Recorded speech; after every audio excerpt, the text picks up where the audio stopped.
విడవలూరులో భారీ ర్యాలీ నిర్వహించిన టీడీపీ కూటమి పార్టీల నాయకులు ముఖ్యమంత్రి చంద్రబాబు నాయుడు, ప్రధాని నరేంద్ర మోడీ, హోంమంత్రి అమిత్ షా గార్లకు ధన్యవాదాలు. అమరావతిని ఆంధ్రప్రదేశ్ ఏకైక రాజధానిగా గుర్తిస్తూ పార్లమెంటులో బిల్లు ఆమోదం పొందడంపై కోవూరు నియోజకవర్గంలో పండుగ వాతావరణం నెలకొంది. కోవూరు శాసనసభ్యురాలు వేమిరెడ్డి ప్రశాంతిరెడ్డి పిలుపు మేరకు విడవలూరు మండల కేంద్రంలో తెలుగుదేశం పార్టీ మరియు కూటమి పార్టీల నాయకులు, కార్యకర్తలు భారీ ఎత్తున ర్యాలీ నిర్వహించారు. అమరావతి మన రాజధాని, అమరావతి మన భవిష్యత్తు అంటూ కార్యకర్తలు చేసిన నినాదాలతో విడవలూరు గ్రామ వీధులు మార్మోగాయి.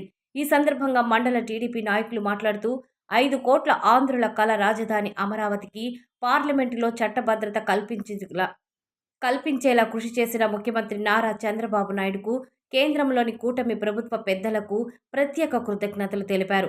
అమరావతి మన రాష్ట్ర శాశ్వత రాజధాని అని, దీని అభివృద్ధికి అడ్డుకోవడం ఎవరి తరం కాదని వారు ధీమా వ్యక్తం చేశారు. ఈ భారీ ర్యాలీలో విడవలూరు మండల స్థాయి ప్రజాప్రతినిధులు, పార్టీ ముఖ్య నాయకులు, పెద్ద సంఖ్యలో కార్యకర్తలు మరియు సామాన్య ప్రజలు పాల్గొని తమ మద్దతు తెలిపారు. జై జై అమరావతి. ఈరోజు మన కోవూరు నియోజకవర్గ శాసనసభ్యురాలు శ్రీమతి వేమిరెడ్డి ప్రశాంతిరెడ్డి గారి ఆదేశాల మేరకు ఏదైతే ఆంధ్రప్రదేశ్ ప్రజల కళ నెరవేరిందో, 8 సంవత్సరాల తర్వాత ఆంధ్రప్రదేశ్ ప్రజల పోరాటం నెరవేరిందో దానికి సంఘీభావంగా ఈరోజు విడవలూరు మండల తెలుగుదేశం పార్టీ కార్యకర్తలు, నాయకులందరూ మోటార్ బైక్ ర్యాలీ చేసి ఈరోజు ఈ మద్దతుకి సంఘీభావం తెలియజేయడం జరిగింది. ఈ ఆంధ్రప్రదేశ్ రాష్ట్రం దాదాపుగా ఉమ్మడి రాష్ట్రంలో విడిపోయిన తర్వాత ఆంధ్రప్రదేశ్కి రాజధాని లేనటువంటి పరిస్థితి.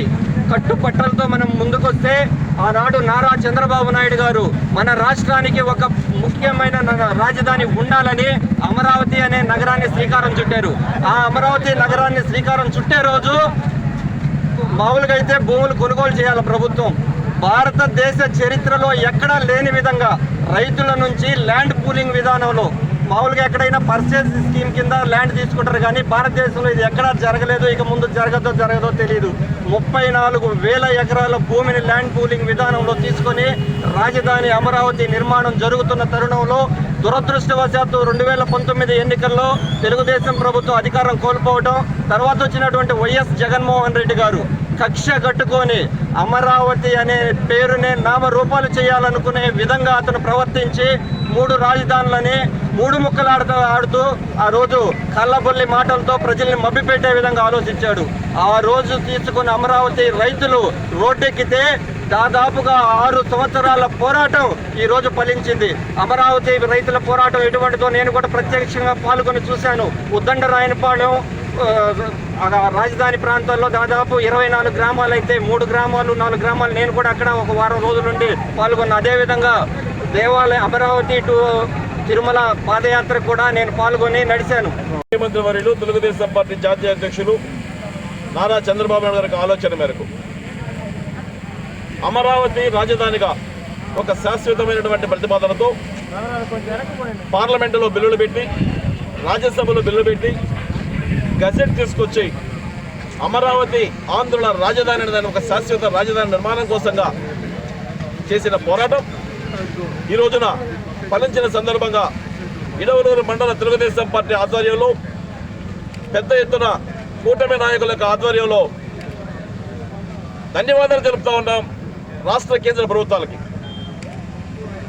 అమరావతి రాజధాని 35,000 ఎకరాల భూములు దారాదత్తం చేసినటువంటి రైతుల ఫలితం. అమరావతి రాజధాని, అమరావతి నుంచి తిరుపతికి పాదయాత్ర చేస్తున్న రైతాంగం, వారిపైన జగన్మోహన్ రెడ్డి చేసినటువంటి దాష్టికం, వాటన్నిటినీ ఓర్చుకొని చేసిన పోరాట ఉద్యమ ఫలితం అమరావతి రాజధాని.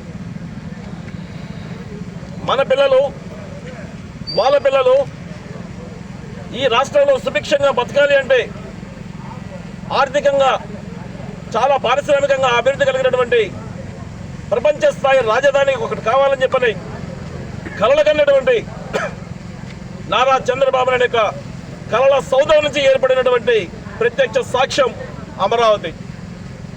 ఈ రోజున సాధించుకున్న విజయం